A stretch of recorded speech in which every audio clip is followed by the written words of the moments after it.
Well, shifting our focus to some political rumblings that is happening in Congress once again, in what could turn out to be a major blow to Congress ahead of the Lok Sabha elections, is massive speculation that is doing rounds of former Chief Minister of Madhya Pradesh, Kamal Nath, and his son Nakul Nath joining the BJP. Now, Kamal Nath's son and Congress leader Nakul Nath had dropped a major hint of a possible political switch after he removed the party name and the symbol from his social media bio.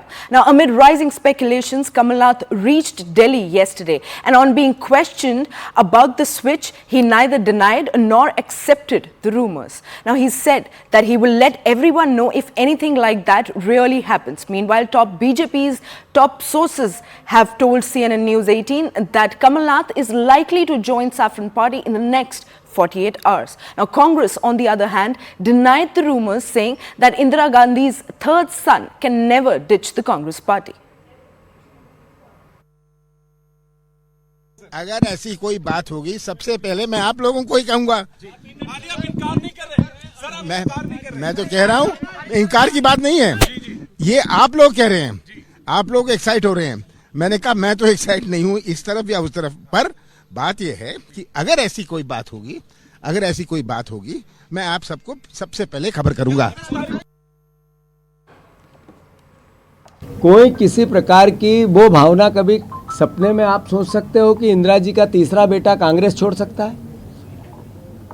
कभी सपने में भी ये विचार आ सकता है कि अभी 2 महीने पहले जिनके नेतृत्व में हमने चुनाव लड़ाए कि कांग्रेस का कार्यकर्ता अपनी जान लड़ाकर उनको मुख्यमंत्री बनाने के लिए अपना सब कुछ निछावर करता रहा, क्या उनको छोड़ने की बात कमलनाथ जी कर सकते हैं? मेरी कल रात को कमलनाथ जी से बातचीत 10:30-11 बजे हुई है।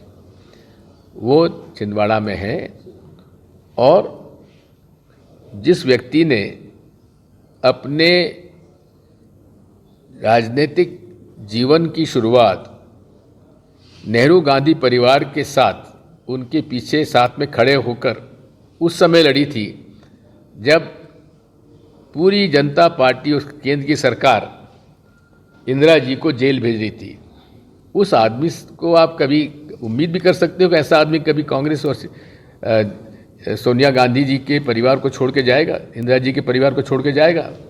आपको उम्मीद भी नहीं करना चाहिए। I can't say on Kamal Nath, but some leaders looking for a greener posture, they are leaving the Congress party. That doesn't make any change. The party workers, there are millions of workers who are strongly behind the Congress party. They are most of the greedy leaders. Greed of the power, after power, they are leaving the party. कि हम तो विचारधारा वाले हैं, विचारधारा की लड़ाई लड़ते हैं, विचारधारा की बात करते हैं, व्यक्तिगत किसी से कोई दुश्मनी नहीं है। और जहाँ तक कमलनाथ जी का सवाल है, वो एक वरिष्ठ नेता हैं, सुलझे हुए नेता हैं और उन्होंने हर उतार चढ़ाव को देखा है और हमेशा उन्होंने उस विचारधारा के खिलाफ लड़ाई लड़ी है जिस विचारधारा का आज संवैधानिक रूप से विरोध हो रहा है, प्रजातांत्रिक रूप से विरोध हो रहा है। तो ऐसे स्थिति में हमें तो नहीं लगता कि ऐसी कोई स्थिति आएगी।